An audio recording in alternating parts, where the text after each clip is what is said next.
Saudara seiman, mungkin ada orang-orang yang membenci Islam, berpikir bahwasanya dengan menumpahkan darah kaum muslimin maka kami akan meninggalkan masjid, kami akan goyah dan kami akan tinggalkan Al-Quran, atau bahkan kami akan ketakutan dengan ancaman-ancaman seperti ini. Demi Allah, dari atas mimbar ini kami sampaikan bahwasanya kaum muslimin begitu tertumpah darah para syuhada tidak menambah kecuali keberanian pada mereka, tidak akan menambah kecuali semangat kami memenuhi masjid, tidak akan menambah kecuali kami kembali kepada kitabullah Al-Quran, dan kami makin yakin dengan janji Allah Subhanahu wa taala. Saudaraku seiman, mungkin sebagian keluarga korban bersedih, bukan hanya sekitar di New Zealand. Beberapa waktu lalu kita lihat pembantaian umat Islam secara massal, dibakar di Myanmar, di China, berapa banyak korban di Palestina, dan sebelumnya Sarajevo dan beberapa wilayah-wilayah yang lain. Mungkin di mata sebagian keluarga mereka sedih, tapi di mata kami yang sudah memahami secara hukum syar'i, ini berita gembira. Allah Subhanahu wa taala memilih para syuhada. Selalu dalam sejarah, kata para ulama, peperangan jihad yang benar sesuai dengan Al-Quran yang dan Sunnah dari zaman Nabi alaihi salatu wassalam, perang Badar, perang Uhud, Fath Makkah, Hunain, dan peperangan-peperangan yang lain, termasuk akhirnya adalah Tabuk sebelum meninggal Nabi alaihi salatu wassalam. Peperangan dipimpin oleh Khulafaur Rasyidin dan para khulafa yang datang setelahnya sampai terakhir dinasti Utsmaniyah. Bahkan beberapa wilayah masih bergejolak seperti di Palestina, beberapa tempat yang lain. Semua itu jumlah syuhada jauh lebih sedikit daripada jumlah yang hidup. Karena kata ulama, karena memang Allah memilih siapa yang paling ikhlas, siapa yang paling layak mendapatkan mati syahid itu, maka Allah Subhanahu wa taala memilih mereka. Seakan-akan pedang, tombak, anak panah dan peluru memilih siapa yang akan mendapatkan syahadah itu. Di perang Uhud, di perang Badar hanya 60 syuhada dari 314 orang. Di perang Uhud hanya 70 syuhada dari 700 orang, kurang lebih 10% saja, dan seterusnya. Semua peperangan dalam Islam umumnya syuhada lebih sedikit. Kata para ulama, siapapun yang masuk di kancah jihad kemudian memang betul-betul dia niat untuk berperang, maka pastikan dia tidak akan mati kecuali memang dia menginginkan syahadah itu. Meninggalnya Abdullah bin Haram, Amr bin Jamuh, Mus'ab bin Umair, Hamzah bin Abdul Muttalib, dan beberapa sahabat Nabi ridwanullah alaihim di perang Uhud, karena mereka sudah bertekad dari malam harinya, berdoa sepanjang malam tidak tidur, berharap agar esok harinya mereka mati syahid. Orang-orang yang tidak meminta itu maka tidak akan diberikan oleh Allah Subhanahu wa taala. Jadi dari satu sisi mungkin ada keluarga mereka yang merasa bersedih, tapi sisi yang lain kami cemburu melihat mereka karena telah mendapatkan syahadah. Betapa banyak yang Allah janjikan bagi para syuhada akan kita dengarkan pada kesempatan kita kali ini. Namun sebelumnya teman-teman sekalian, kita akan membaca firman Allah Subhanahu wa taala yang kekal ditilawakan oleh orang beriman sampai hari kiamat dalam surah Al-Imran ayat 133, dimulai dari situ sampai ayat 150. A'udzubillahi minasyaitonir rajim. Wasari'u ila maghfiratin min rabbikum wa jannatin arduha as-samawati wal ard uiddat lil muttaqin. Dan berlomba-lombalah kalian menuju kepada ampunan Tuhan kalian. Kalau punya dosa segera taubat sebelum datang ajal dan menyesal, dan kejarlah surga yang luasnya seluas langit dan bumi, hanya disediakan untuk orang-orang yang bertakwa. Surga, kata para ulama di sini dikatakan kejarlah. Kata para ulama tafsir, kejar apapun yang bisa membawa kau masuk ke dalam surga, termasuk puncaknya adalah mati syahid di akhir hidup. Di ayat 134-nya, alladzina yunfikuna fis sarra'i wad dharra'i wal qadhimina al ghaidha wal 'afina 'anil nas wallahu yuhibbul muhsinin. Ciri mereka yang segera berlomba-lomba kepada ampunan Tuhan mereka dan surga, di antaranya mereka sibuk menafkahkan harta mereka baik di waktu lawang, di waktu lapang ataupun sempit, kaya ataupun miskin, mereka sibuk mengejar akhirat mereka. Dan orang-orang yang menahan amarahnya, orang banyak memfitnah, menggibah tapi dia justru mengontrol emosinya, dan juga orang yang suka memaafkan orang lain, maka Allah menyukai orang yang berbuat kebajikan. 135-nya, walladzina idza fa'alu fahishatan aw zalamu anfusahum dzakarullaha fastaghfiru lidzunubihim wa may yaghfiru dzunuba illa Allah wa lam yusirru ala ma fa'alu wa hum ya'lamun. Dan juga orang-orang apabila mereka melakukan perbuatan keji atau dosa, atau mereka menganiaya diri mereka, mereka ingat kepada Allah lalu mereka segera memohon ampun terhadap dosa-dosa mereka, dan siapa lagi yang dapat mengampuni dosa selain daripada Allah, dan mereka tidak meneruskan perbuatan keji mereka itu sedang mereka mengetahui. awwabin. Artinya taubatnya nasuha, mereka taubat dari zina, dari riba, dari bohong, mereka tidak mengulanginya lagi. 136. Ulaika jazaohum maghfiratun min rabbihim wa jannatun tajri min tahtiha al-anhar. Tajri min tahtiha al-anharu khalidina fiha wa ni'ma ajrul 'amilin. Mereka itu akan diberikan balasan ampunan dari Tuhan mereka dan surga yang di dalamnya mengalir sungai-sungai, sedangkan mereka kekal di dalamnya, dan itulah sebaik-baik pahala bagi orang-orang yang beramal. 137. Qad khalat min qablikum sunanun fasiru fil ardi fanzuru kaifa kana akibatul mukadzibin. Sesungguhnya telah berlalu sebelum kalian sunnah-sunnah Allah, maksudnya peraturan-peraturan Allah. Siapa yang patuh selamat, dan siapa yang durhaka akan dihukum. Karena itu berjalanlah kalian di muka bumi, perhatikan bagaimana akibat orang-orang yang mendustakan para rasul. Ada Namrud di Babilonia di Irak, sampai hari ini di Google tinggal diketik peninggalan Namrud akan keluar semua sisa kerajaannya. Fir'aun di Mesir, dan sekian banyak kaum Ad yang ada di wilayah Irak, dan juga masih ada peninggalan kaum Thamud di wilayah Madian Saleh di Saudi. Allah SWT mengatakan selanjutnya ayat 138, ada bayanun linnasi wa hudan wa mau'idatun lil muttaqin. Al-Quran ini benar-benar penerangan bagi seluruh manusia, bagi yang mau berakal dan membacanya, dan petunjuk serta pelajaran bagi orang-orang yang bertakwa, orang yang patuh. Lalu Allah sebutkan 139. Ini yang saya ingin ditiberatkan pada kejadian apa yang terjadi itu. Allah mengatakan wala tahinu wala tahzanu wa antumul a'launa in kuntum mu'minin. Janganlah kamu bersikap lemah, jangan justru dengan ancaman terorisme seperti ini lalu masjid jadi kosong, kalian tidak mau baca Quran, justru dicambukan untuk kembali kepada agama Allah. Dan jangan pula kalian bersedih hati, padahal kamulah orang-orang yang paling tinggi derajatnya, maksudnya orang-orang muslim, jika kamu benar-benar beriman.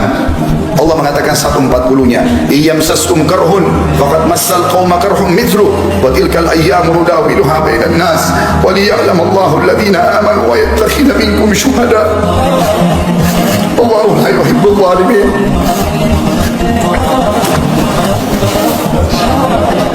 Yang tidak seandainya di perang Uhud, ayat ini turun pada perang Uhud. Seandainya di perang Uhud kamu mendapatkan luka, hai muslimin, sesungguhnya kaum kafir juga di perang Badar telah mendapatkan luka yang serupa, dan masa kejayaan dan kehancuran itu kami gilirkan di antara manusia agar mereka mendapatkan pelajaran, dan supaya Allah membedakan orang-orang yang beriman dari orang-orang yang kafir, dan supaya Allah mengambil dan memilih para syuhada, dan Allah tidak menyukai orang-orang zalim. Kata ulama tafsir khusus ayat 140 ini berarti orang-orang yang mati syahid Allah pilih secara khusus karena ikhlas niat mereka. 141-nya waliyumahhisallahu alladhina amanu wa yamhaqal kafirin, dan agar Allah membersihkan orang-orang yang beriman dari dosa mereka. Semua kejadian yang menimpa orang muslim apapun sifatnya akan jadi pembersihan dosa mereka, dan Allah akan membinasakan orang-orang kafir. 142 am hasibtum an tadkhulul jannata wa lamma ya'lamillahu alladhina jahadu minkum wa ya'lamus sabirin. Apakah kalian mengira kalian akan bisa masuk surga padahal belum nyata bagi Allah orang-orang yang berjihad di antara kalian, dan belum nyata orang-orang yang sabar. Artinya Allah akan menguji siapa yang paling ikhlas, yang siap untuk membela agama Allah, maka Allah akan pilih mereka. 143-nya walaqad tamannawna walaqad kuntum tamannawna al-mauta min qabli an talqaw faqad ra'aytumuhu wa antum tanzurun. Sesungguhnya kalian mengharap mati syahid sebelum kalian menghadapinya, sekarang sungguh kalian telah melihatnya dan kalian menyaksikannya. Kata para ulama tafsir, pada saat Nabi SAW dan para sahabat pulang dari perang Badar, maka seluruh orang-orang yang selamat dari Badar bercerita bagaimana malaikat hadir di perang Badar, bagaimana para syuhada tersenyum, bau badan mereka mengeluarkan bau yang sangat wangi pada saat mereka meninggal. Maka sahabat-sahabat yang di Madinah penasaran, dan pada saat terjadi perang Uhud, perang Badar tahun 2 Hijriah, perang Uhud tahun 3 Hijriah, mereka semangat sambil mengatakan, ya Rasulullah, kami pun ingin mati syahid. Pada saat terjadi perang Uhud, Allah Subhanahu wa taala menguji mereka. Di awal peperangan mereka menang, di tengah-tengahnya mereka dikalahkan. Walaupun setelahnya di perang Hamrat Asad mereka memenangkan peperangan dengan izin Allah Subhanahu wa taala. Pada saat itu banyak kesempatan untuk mati syahid. Orang-orang kafir tinggal menusuk orang-orang muslim, bahkan memutilasi mereka. Allah mengatakan, bukankah dulu kalian mengharapkan mati syahid? Sekarang depan mata, kenapa kalian tidak buktikan itu?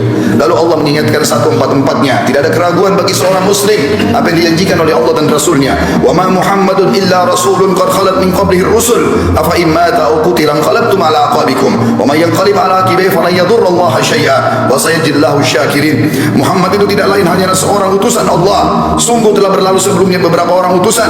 Apakah jika dia wafat dan dibunuh kamu murtad dan kembali ke agama lain? atau ke belakang, murtad dari agama Islam. Barang siapa yang berbalik ke belakang murtad, maka ia tidak dapat mendatangkan mudarat kepada Allah sedikit pun, dan Allah akan memberi balasan kepada orang-orang yang bersyukur. Artinya pada saat itu ada berita yang disebarkan oleh Ibnu Khami'ah, seorang kafir, naudzubillah, yang telah membunuh Mus'ab bin Umair radhiyallahu anhu. Dia menyebarkan isu kalau dia membunuh Nabi alaihi salatu wassalam. Para sahabat sempat drop pada saat itu, termasuk Umar bin Khattab pun duduk di tanah meletakkan pedangnya. Nanti setelah lewat seorang sahabat yang mulia, Anas bin Nadhr radhiyallahu anhu, yang kemudian dengan kencang dia memicu kudanya menuju ke pasukan kafir sendirian. Maka Umar mengatakan, wahai Anas, kau akan pergi kemana? Dia mengatakan, demi Allah wahai Umar, aku mencium bau surga ada di sana. Aku mencium bau surga ada di sana. Tinggal aku menerobos orang-orang kafir dan mereka membunuhku, aku akan masuk surga. Lalu Umar mengatakan, wahai Anas, bukankah Rasulullah SAW telah dibunuh oleh orang kafir? Kata Anas kata Umar, kalimat itu tiba-tiba membangkitkan semangat kami kembali. Dia mengatakan, kalau memang Rasulullah SAW terbunuh syuhada sebagai syahid di medan perang ini, maka bangkitlah kalian untuk syahid bersamanya. Maka kata Umar bin Khattab, bersama juga dengan Mu'adz bin Jabal, bersama dengan Sa'ad bin Mu'adz radhiyallahu anhu, dua sahabat yang terkenal keberaniannya, menyusul sampai kata Sa'ad radhiyallahu anhu, yang pada saat meninggal dia arsy Allah goncang. Dia mengatakan, ya Rasulullah, kami berusaha mengimbangi Anas bin Nadhr dan kami tidak mampu. Dan pada saat meninggal ditemukan hanya potongan-potongan badannya saja yang dikenali oleh adik perempuannya. Lalu Allah mengatakan 145 menjelaskan kepada kita, bagi muslimin yang masih takut untuk mati, apalagi mati syahid, ini semua adalah ketakutan yang dimasuki oleh waswas syaitan, karena memang orang pasti akan meninggal pada saat itu, tapi mulialah orang yang meninggal syahid itu sendiri. Allah mengatakan 145-nya, wa ma kana li nafsin an tamuta illa bi idnillahi kitaban muajjala wa man yurid thawabad dunya nutihi minha wa man yurid thawabal akhirati nutihi minha sanajzi syakirin. Siapa, semua jiwa, semua yang bernyawa tidak akan mati melainkan dengan izin Allah. Kita biar keluar berperang, biar berhadapan sama musuh, biar lagi dalam keadaan bagaimanapun tidak akan mati kecuali ajalnya sudah datang, sebagai ketetapan yang telah Allah tentukan waktunya. Barang siapa yang menghadapi pahala dunia, dia hanya ingin mengejar kehidupan dunia, niscaya kami berikan kepadanya kebaikan dunia itu. Dan barang siapa yang menghendaki pahala akhirat, maka kami akan berikan kepadanya pahala akhirat, dan kami akan memberi balasan orang-orang yang bersyukur. 146-nya, wa ka'ayyin min nabiyyin qatala ma'ahu ribbiyuna katsirun fa ma wahanu fa lima asabahum fi sabilillah wa ma dha'ufu mastakanu wallahu yuhibbus sabirin. Dan berapa banyak nabi yang berperang bersama-sama, mereka sejumlah besar dari pengikutnya yang bertakwa, yang patuh. Mereka tidak merasa menjadi lemah karena bencana yang menimpa mereka di jalan Allah, dan tidak lesu dan tidak pula menyerah kepada musuh. Allah menyukai orang-orang yang sabar.